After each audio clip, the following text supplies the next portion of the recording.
চট্টগ্রাম নগরের পরিস্থিতি জানাতে সরাসরি যোগ দিচ্ছেন আমাদের সহকর্মী তৌহিদুর রহমান। তৌহিদ, এই সময় বন্দর নগরীর সড়কগুলোর কি অবস্থা দেখছেন আপনি? মঈন, আমরা এখন আছি চট্টগ্রাম নগরীর অন্যতম ব্যস্ত এলাকা কদমতলীতে।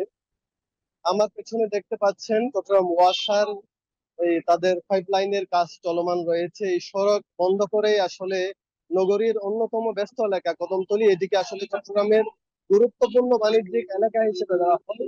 এই সড়কটিতে চট্টগ্রাম ওয়াসা তাদের পাইপলাইনের কাজ করার জন্য প্রতিবন্ধকতার সৃষ্টি করে দীর্ঘ 1 মাস ধরে কাজ চালিয়ে যাচ্ছে।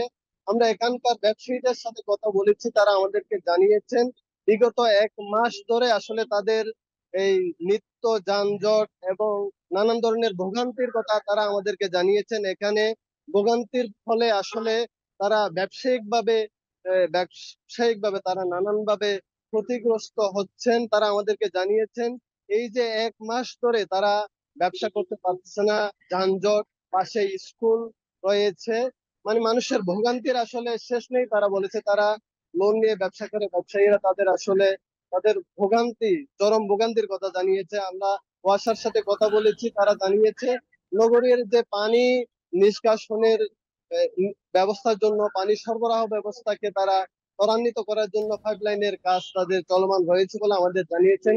তারা আমাদেরকে জানিয়েছেন এই কাজ শেষ হতে আরো তাদের 5 থেকে 6 মাস লাগতে পারে বলে আমাদেরকে জানিয়েছেন। আমরা চট্টগ্রাম সিটি কর্পোরেশনের সাথে কথা বলেছি। এই চিত্রটি আসলে শুধু কদমতলীর নয়, এটা চট্টগ্রাম মহানগরীর এই চিত্র বলা যায়।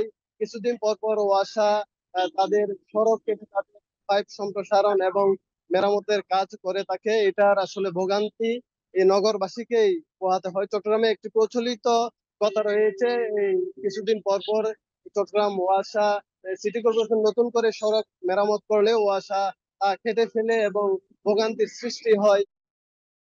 তৌহিদ, আপনাকে ধন্যবাদ।